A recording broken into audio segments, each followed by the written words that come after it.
So I have opened a podcast studio, and in today's video, I want to break down basically what it's like and the journey and everything we've been through to get to this stage.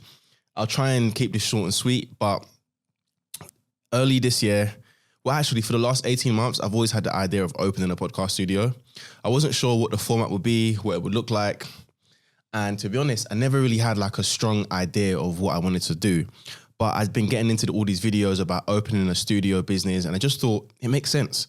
The type of business that we already had, which was digital marketing, I kind of felt like owning my own space was a good complement to that. So I'm going to talk you through the business side of what we've done, how much I've spent, everything. So I've got some notes here. There's a lot of stuff here, so as you can imagine. So the first thing was, why did I want to do it? Number one reason was that we have a digital marketing business called Scaling Edge, and a podcast studio just felt like something we could add to what we offer. So 9 times out of 10, we ask clients to record videos, we ask clients to make ads because we run paid ads on Meta. Most clients are not good at camera. They can't make videos. They're not good at talking to the camera. So either we would meet them sometimes if they paid us enough money, or, oops, one of my things just dropped. I'm just going to leave this here. Either we would go and meet clients sometimes if they paid us enough money, or we send a video team down, or we just have to make do with the videos that they gave us. And sometimes the videos were not good. So this felt like a natural progression. Another reason was that it's a good way to make money. Podcasting is booming. Every year, podcasting is on the rise. People are paying hundreds of pounds every single week to record their podcast. I spoke to a lady yesterday who's paying £200 per hour. Just thought, if we could just maybe make an extra 5 or 10 grand a month through running a studio, it makes sense. And there's healthy margins on this type of business.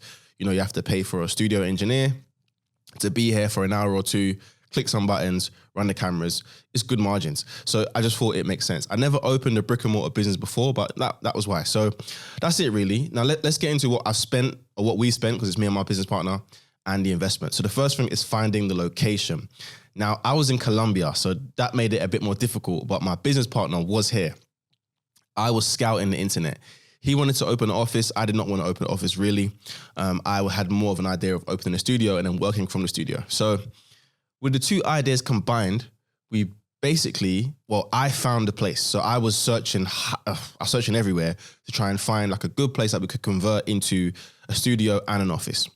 Regardless of whether he wanted to do an office or not, I was going to do a studio with or without him. So he was coming on board, great, but I was going to do it anyway. So I managed to find this space, but my business partner had to come and visit it because I wasn't in the country. So he visited it. At first, he didn't like it. I kind of thought, it's 2 spaces in one. I wasn't sure, but he was here, so he had more of a stronger say than I did because I wasn't here. So he looked at it the first time, didn't like it. Second time, he did like it.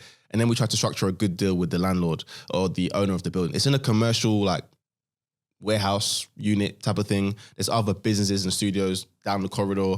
So it is I would describe it as a multifaceted place. There's a lot of different businesses here. So with that being said, we decided to go for it. We paid the deposit and then we managed to get our first month no rent, second month half price rent. So that was the kind of deal. And we got 2 rooms, which is great. So we got a room here and we got office right behind, which I'll show you guys. And then, so that was that. So first payment was like $650, and then obviously a month free, and then another month we had to pay half price rent. So that's my first bit of cash down the drain. The next thing is obviously having to kit out this place. And I'm gonna kind of break the fourth wall here and I'll record on my DJI.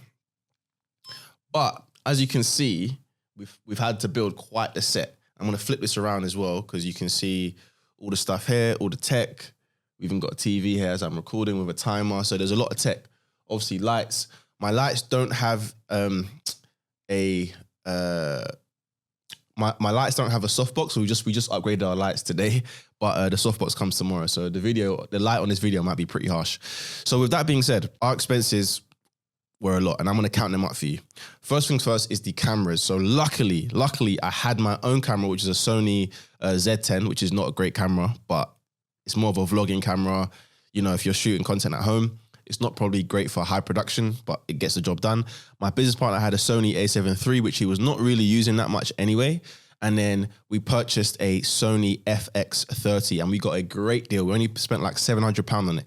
It came with 228 gigabyte memory cards, bunch of extra kit, and a tripod as well. So whoever sold it to us, great deal. My business partner is the one that got that done.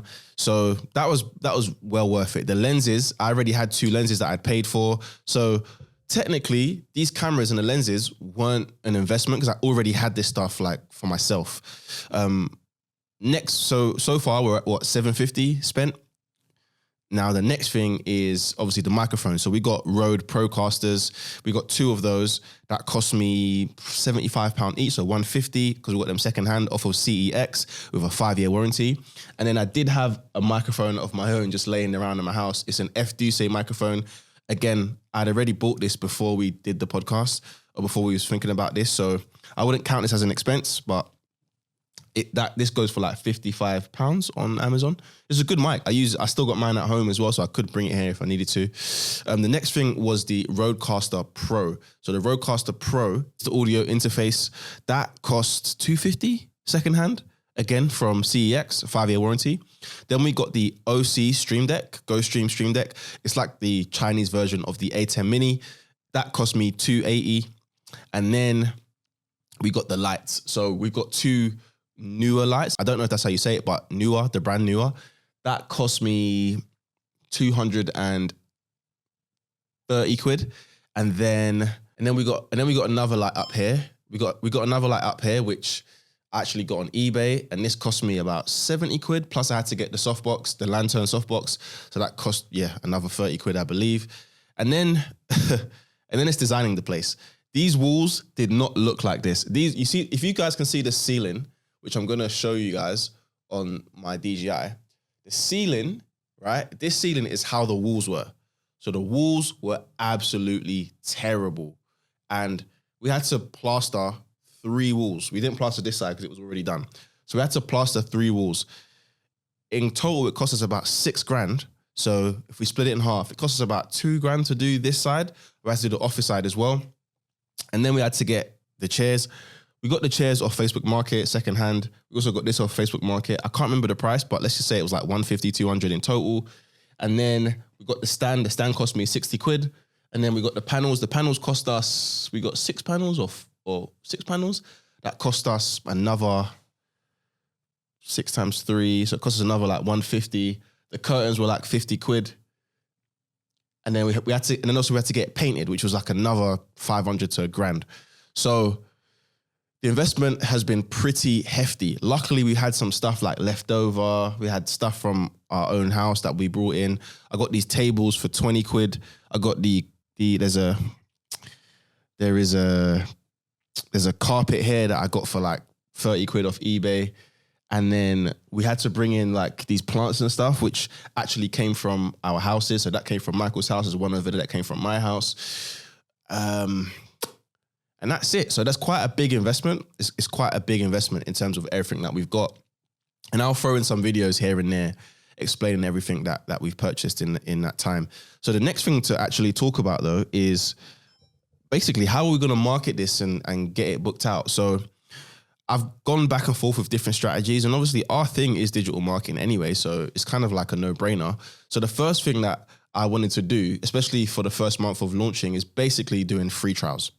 And I know that's going to be quite time intensive and it's probably not the best way to get started, but I think we need to get people coming through the door. We need to get practicing some shoots because honestly, I'm not a camera technician, neither is Michael.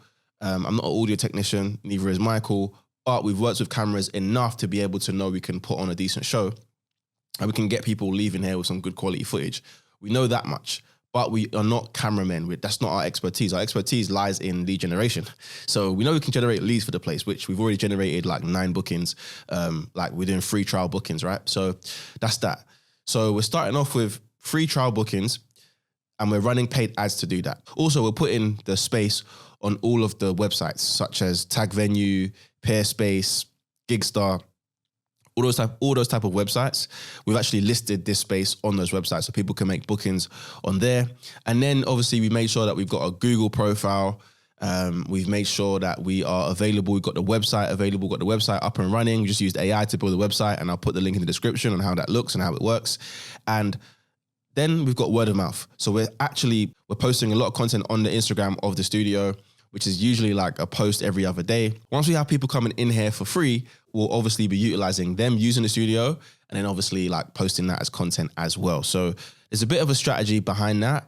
There's a strategy obviously behind the paid advertising, because our job is, okay, once we get them in for a free trial, give them a great experience, they can use the studio for an hour, then we remarket to them after that hour is up to get them to pay for a booking, and ideally want to try and sign them up there and then. So we just close while they're in the room. And the way that we do that is quite simple. You know, they come in the room, they shoot an episode, then we say, hey, when are you going to shoot your next one?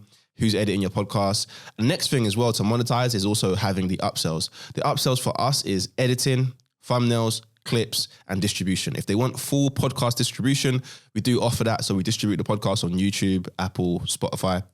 And that obviously is going to be a bit more of a heftier cost. And then really, the long term is I want to go down corporate packages. So we want corporate businesses and businesses that need space to come in here. We handle the full production suite. So that means we handle the recording, the editing, and the production and distribution for a heavy monthly price. That is probably where I want it to get to, where we can charge $2,000 or $3,000 a month for us to record, produce, edit, and distribute. So that's really where we want to get to, and that's really what I'm gunning for. So we're in a great location. We are right next to London City Airport. London City Airport is literally right there, and you would think that the noise of the airport is quite bad, but it's not. I've just recorded. You barely hear anything from the planes or anything. It's not bad. So. And also you can edit that out anyway. We use a great software called Auphonic to remove any background noise. So in regards to that, it's all good. Now, obviously we've done this on a budget. You know, our tripods aren't the best.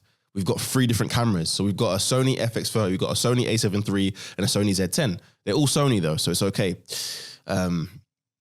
You know, our lighting wasn't the best. We had those cheap Amazon lights before. We've only just upgraded today. And we still haven't got the softbox for these lights yet, which are coming tomorrow, which will help. But you can see the lighting on my face is quite harsh.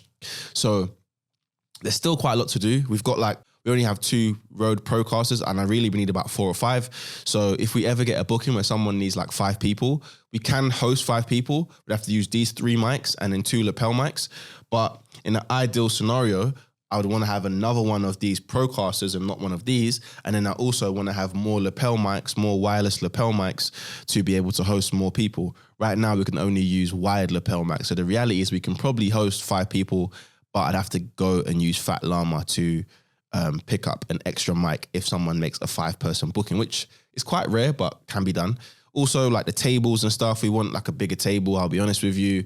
We probably want some microphone stands. So there's a lot of investment to still do, but it doesn't have to be perfect for us to get going. That's the main thing. And I think we can get moving without it being perfect. And that's really what I want to kind of convey in this. So I'm going to use this channel to document the processes, the journey, the marketing, and I'm also going to let you know about the revenue. I'm going to be super transparent. I'm going to let you know what marketing tactics are working, what isn't working, and how we're planning to scale this podcast studio and get it booked out. It's been difficult to get started with, but it's here now. We're here, and I'm fully like 2 feet in. I want to make it work. I'm finding the time to make content for this. This will not be a consistent YouTube video every week type of channel. It will be when I can make a video when I got time. I will update you guys, but I'm excited, and hopefully you guys are excited too to see how we are scaling a podcast studio in the heart of London. Peace.